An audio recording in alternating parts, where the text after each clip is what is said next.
Zoe and Bron did play together about 9.5. They got a great LAL play. The shot looks the same to me. Looks the same to me. I don't see the difference in the shot. Maybe you slowed it down and froze frame it, and you can tell the intricacies of it. But I can't see it. I don't. Yeah, he has quick hands. He made some plays. I knew his wind would suffer a little bit because he hadn't played in a long period of time. Nothing gets you in shape like for your sport except playing your sport. And he hadn't been doing that, especially at that level. So, but I left the game, I'm like, okay, moving forward, what's his role going to be offensively? If Ingram's handling the ball, LeBron's handling the ball, Rondo's handling the ball, they bring Lance Stevens in and he's going to initiate the offense.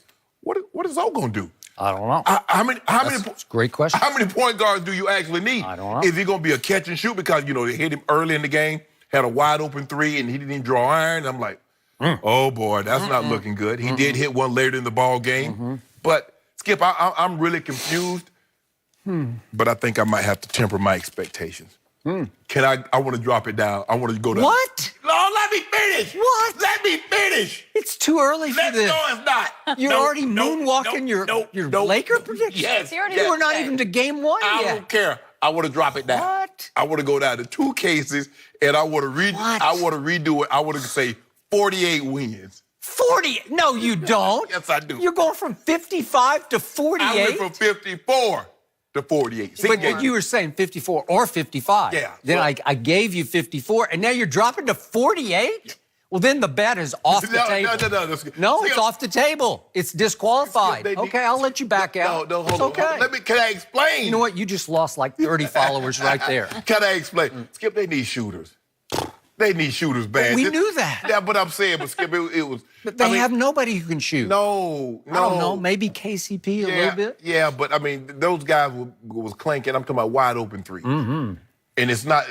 And LeBron has not played with guys that couldn't shoot threes in a very long time. They surrounded him with three-point shooters in Miami. They surrounded him with three-point shooters in Cleveland. Yep. And now he comes to a situation, he's still going to be able to get to the rack. He's still going to be able to drive and kick. But when you kick it and it clanks, that's going to be frustrating for him. And I'm looking at this game, I'm like, man, dude, it's going to be a struggle to get them points. Now they're going to be able to get out on the break. Will they? But the team's like, oh, look here, if we got to slow them transition down, we're going to make them play in the half-court set. Because if we give them easy look, they got very athletic guys that can, LeBron still can get to the rack with anybody. He can finish with either hand, with anybody. But that outside shooting is going to be a problem. So, as of today, I think I'm going to readjust. Shannon Sharpe. I'm going to readjust. Can I go to, how about this? What about 50? Can I do 50 on the head? No. 50 on the head for 2 cases. The bet's off. Off the table. It's okay. We're talking about, I might need to see one more game, but then I'll reassess it again, the last preseason game. But right now, it's 48 to 50. What's funny about this is I'm starting to grow on the Lakers. Well, I'm starting to get I don't know, they could be a little better than I thought. I still think they're going to be a force. Okay, all right. But to your point, they're going to push the ball, but nobody's going to pull up from the three-point line on the break, right? No, they're not going to do that. JR and Kyle Korver stopping behind the three to wait for the ball. So, I got lots of takeaways from this game, but my first one is, I got to say this. In all my career, I have never paid any attention to preseason NBA games until now. Right. And it's strictly because LeBron is a Laker. It's simply because of that. I am paying close attention to every LeBron game, and it was fascinating last night, and I enjoyed it from start to finish, and it didn't even count. But you know what? It does count in a way because it's going to contribute toward what they will or will not be. So there are lots of takeaways. Here's my first takeaway from last night. It was classic, vintage LeBron idolatry last night in the first half because he did put on a show of shows in Las Vegas, in T-Mobile, packed house against the defending champions.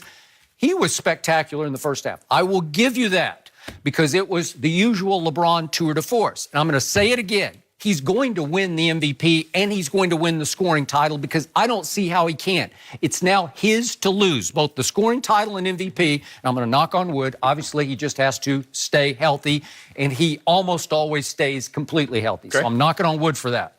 But what happened at the end of the half? He went on a little bit of a scoring flurry. He scored 7 points in the last 2 minutes of the first half. to climb to 15 total for the first half with 10 rebounds. He also had 5 assists. But only one turnover. One turnover, but he had 15 points because he did make the walk-off three, and it was a bomb three. Yeah. It's kind of like a set shot bomb. He hit it from Reno, Carson City. No, well, he did. Did it win the game? No, oh no, it was a walk-off at the half. It doesn't matter. It doesn't. You say preseason doesn't matter. Oh, and it did give him a 4-point lead, so it wasn't like we got to have this shot to lead at halftime. Okay, well, whatever. Preseason game. But it was impressive, and he held the pose, and he strutted, and it was great. It was great, and it set up the narrative. It was great. I give you all that. But here's what was funny about that sequence. Meanwhile, in the shadows, there was this guy on Golden State. I forget what his name is, but guess what he had at halftime? This guy for Golden State had 18 points and 10 rebounds at halftime. His name is, I forget, Durant? Right. Durant, something like that. Oh, yeah, it's Kevin Durant. Right. Remember that guy? Yeah. The guy who plays for Golden State? Remember that guy? Yeah. He had 18 and 10 at halftime to LeBron's 15 and 10. But the narrative at halftime, the narrative on ESPN, rightfully so, was LeBron is putting on the show of shows in Vegas, right? Yeah, he was. Yeah. Okay, so he was. Did he lie? Once again, the best player on the planet was showing you quietly that he's still the best player on the planet. His name is Kevin Durant. And that's the same guy who's been back-to-back finals MVPs. That's the same guy who has led his team to beat LeBron's team in the finals. 8 of the last 9 finals games have gone to Kevin Durant, including 2 finals MVPs. And he reminded us once again last night of the shot of shots that he made 2 years ago in Game 3 in the King's house in Cleveland. Remember that shot he made with 45 seconds left that put the Golden State Warriors up only 1 point? Right. This is 2 years ago. Yeah. But then mid-first quarter last night, he just gave us a little taste, a little retaste of that shot. Kevin Durant last night hit a shot, a three. He only took 1 3 in the game. And he hit it right in LeBron's face. And Mark Jackson, the great Mark Jackson, said, "Oh, does that remind you of anything?" Yeah, it reminded me of a lot. It reminded me of both the Game 3s and back-to-back finals in which Kevin went into LeBron's house and just took the game over and the series over. So once again, he's showing you he's the best player on the planet. And once again, he's doing it in LeBron's shadow. So LeBron owned the night, but Kevin had 18 and 10 in the first half. How many shots Interesting. did he take? Wow. How many shots? I don't know. 12. So How many that's LeBron not very had? many. 8. 8. Yeah. I don't know. So that disqualifies his. No, 18, I'm just I saying. guess. LeBron is not trying. LeBron is trying to get other people involved. So once again, we see what's about to happen. The narrative will be, yeah, but Kevin Durant joined the best team on the planet, Golden State Warriors, champions. And LeBron opted to leave Cleveland to join a team that's a bunch of kids in cast-offs. That's going to be the narrative. You can get ready for it all year long. Is that what you learned from the game last night? Yeah, that's what I learned. Okay. So now to my guy, Lonzo Ball. And to your first point, Lonzo Ball, his first attempt from 3 was at the most pathetic 3-point attempt of his entire career because he shot it scared. I don't know, maybe he shot it winded. I'm not going to give him that pass. I'm sorry, you're winded, whatever. But, you know, it's not like you don't have your legs underneath you. But it was so pathetic, it was nothing but net because it barely ticked the bottom of the net, which means it fell at least a foot short of drawing iron. Correct. That is all-time pathetic. And to your question, the shot looked just the same as it always looked. It looked like he launched it from the wrong side of his face. So to the point you made, I believe, on yesterday's show, you can practice the conventional shot from the right side all you want, and then under pressure on LeBron's stage in packed T-Mobile, on national TV, on ESPN, all of a sudden the ball comes to you and it's like, oh, bleep, you know, like, oh, wait, what? How did I do this? What's comfortable? Yeah. Oh, over there is comfortable. I'm going to go back to what I know, and I'm going to shoot it with no conviction, and it's going to fall at least a foot short of the rim.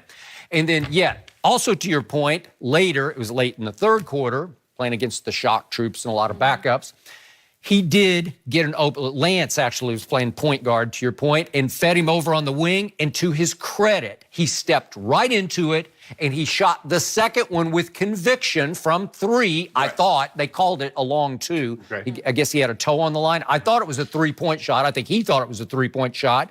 And he stroked it a little more from the front of his face, just slightly more. It wasn't from completely over here.